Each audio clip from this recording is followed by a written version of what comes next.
大家好啊，又嚟到睡前小鬼故嘅時間啦。而今日要同大家分享嘅故仔叫做遺物人偶。我男朋友呢，有一個叫做玲子嘅人偶，嗰一個係佢媽媽生前非常之珍惜嘅公仔嚟。呢件事呢，就發生喺我哋同居好多年之後，決定要買屋搬到新屋嘅時候。嗰一日呢，我哋開始整理屋企嘅雜物，諗住趁呢一次搬屋做個斷捨離啦。其實我一早就想叫男朋友抌咗阿玲子噶啦，我總係覺得個公仔怪怪地啦。本來以為男朋友會同意啦，冇諗過佢竟然突然間發嬲，死都唔肯抌喎。玲子係我屋企人嚟噶，我唔會抌咗佢噶。佢一邊講一邊攬實個公仔，甚至細細聲同佢講話：乖啊，玲子，我係唔會抌咗你噶。我見到佢個樣，我淨係覺得毛管戙咯。或者佢真係太掛住佢媽咪。不過講真啦，我越嚟越憎嗰個公仔。到第二日呢，男朋友執行李，一邊好心急咁揾緊玲子，我實在睇唔過眼，就索性坦白同佢講，我已經抌咗佢啦。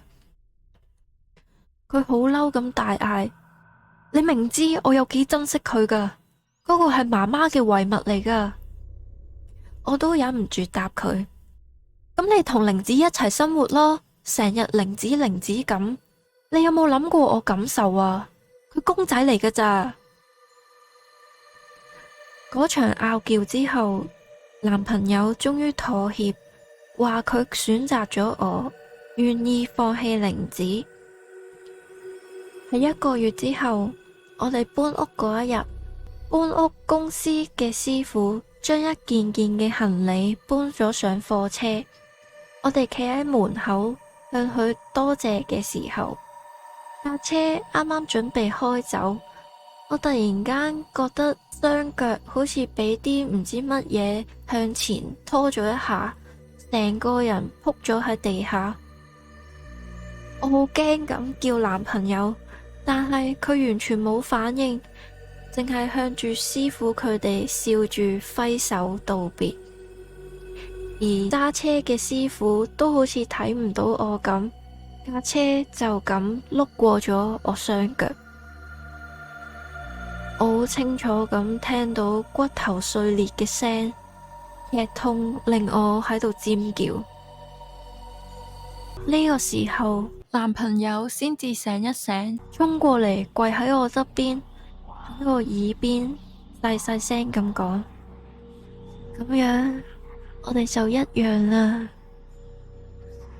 呢句說話令到我成身都打晒冷震，腦入面突然間浮現嗰一晚抌咗玲子嘅畫面。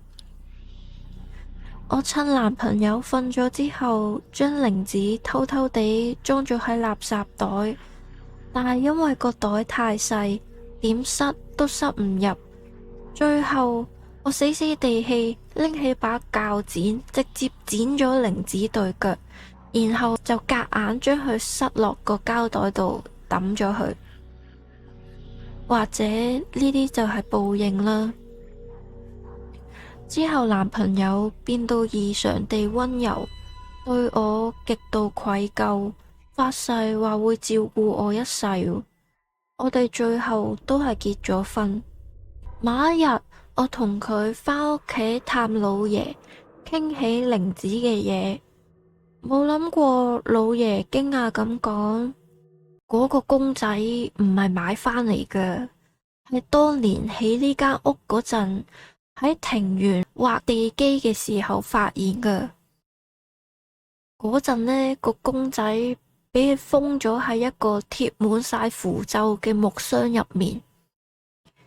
你奶奶打開咗之後，唔知點解特別中意，仲一直當佢係細路咁湊添。就係由嗰陣開始呢，佢就變得唔係咁正常啦。